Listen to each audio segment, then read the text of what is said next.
তোমরা অনেকেই আছো যারা বিট খেতে ভালোবাসো না। তো বিটের জুস থেকে শুরু করে বিটের সবজি সব কিছুটাই কিন্তু প্রচুর গুণাগুণে ভর্তি। তো বাচ্চারাও অনেকে বিট খেতে চায় না, এইভাবে কিন্তু একবার বিটটা বানিয়ে দিও, ঠিক দেখবে খাবে। তো খেতে কিন্তু খুবই ভালো লাগে। তো বিটটাকে প্রথমে আমি কুড়ে নেব। তোমরা চাইলে কুড়ে নিতে পারো, আবার যদি তোমরা চাও ছোট্ট ছোট্ট করে বটিতে একদম সরু সরু করে কুচিয়ে নিতে পারো, বা ছুরির সাহায্যেও কুচিয়ে নিতে পারো। তো আমি এখানে বিটটাকে এই যে ছিলারটা দিয়ে আমি একটু মোটা মোটা করেই কুড়ে নিচ্ছি, খুব সরুটা নয়, মোটা মোটা করে কুড়ে নেব। দেখো বন্ধুরা, বিটগুলো আমি এইরকমভাবে কুড়ে নিয়েছি, আর একটু জল দিয়ে ধুয়ে নেব। তো জল দিয়ে বাস একটু ধুয়ে নিলাম।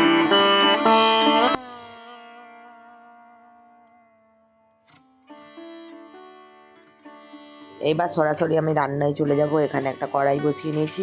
কড়াটা ভালো করে গরম হয়ে গেলে পরিমাণ মতো সরষের তেল দিয়ে দিলাম। দিয়ে এর মধ্যে একটু শুকনো কেটে রাখা বিটগুলো আমি তেলের মধ্যে দিয়ে দেব। আর এটা আমি বানাবো বিট ভাজা। তো এই বিট ভাজাটা খেতে কিন্তু খুবই ভালো লাগে, বাচ্চা থেকে বড় সবাইয়েরই খুব ভালো লাগবে। আমিও বিট খেতে অতটা পছন্দ করি না, কিন্তু এইভাবে বিট ভাজা করে আমি প্রায় সময় খাই। তো তেলের মধ্যে বিটগুলো দিয়ে আমি একটু ঢাকা দিয়ে দেবো।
তো বন্ধুরা দেখো, বিটগুলো আমি নাড়াচাড়া করে ভেজে নিচ্ছি।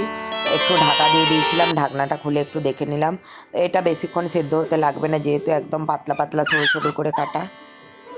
ওপর থেকে স্বাদ মতো লবণ দিয়ে দিলাম, আর দিয়ে দেবো একটু হলুদের গুঁড়ো। দিয়ে আবার ঢাকা চাপা দিয়ে দেবো একটু নেড়ে নিয়ে। তো সেদ্ধও হয়ে যাবে, লবণ হলুদ ভালো করে মিশে যাবে।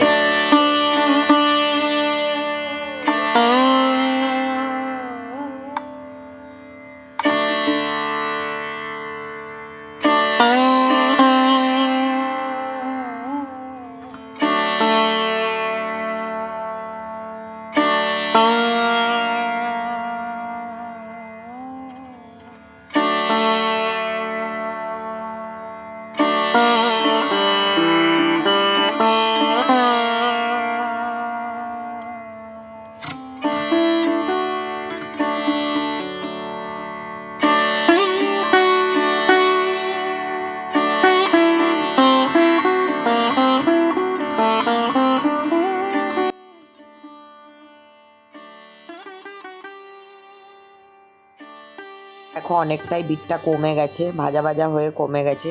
তো বন্ধুরা এরকম দেখবে নরম হয়ে যাবে। আর বন্ধুরা, ভিডিওটা চলাকালীন একটাই রিকোয়েস্ট তোমাদের কাছে, ভালো লাগলে লাইক করো, কমেন্ট করো। তোমরা কিন্তু কেউ কমেন্ট করো না। আর যারা আমার চ্যানেলে নতুন আসবে তারা চ্যানেলটা সাবস্ক্রাইব করে পাশে থাকা বেল বাটনটি বাজিয়ে দাও, যাতে আমার ভিডিও তোমরা সবার আগে দেখতে পাও। তো অনেকই বিটটা কমে গেছে, সেদ্ধ তো আমার হয়েই গেছে প্রায়। এবারে আমি কি করব, এখানে লবণটা ঠিকঠাক আছে নাকি দেখে নিয়ে ওপর থেকে একটু পোস্ত ছড়িয়ে দেব। আর তোমরা চাইলে একটু এই সময় চেরা কাঁচা লঙ্কা দিতে পারো।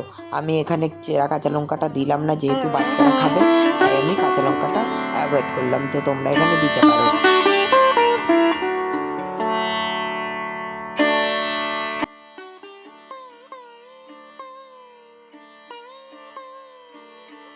বন্ধুরা এইখানে আমি এবারে কি করব, ওই একটু পোস্ত দেবো বললাম, তো পোস্তটা একটু ছড়িয়ে দেব। যে কোনো খাবারে যদি রান্নাতে একটু পোস্ত দেওয়া যায়, তার স্বাদ কিন্তু দ্বিগুণ হয়ে যায়। তো একটু পোস্ত আমি এখানে দিয়ে দিলাম, দিয়ে আবার একটু নাড়াচাড়া করে ভেজে নেব।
বিটটা ভাজা হয়ে গেছে, এবার আমি একটা পাত্রে নামিয়ে নিচ্ছি।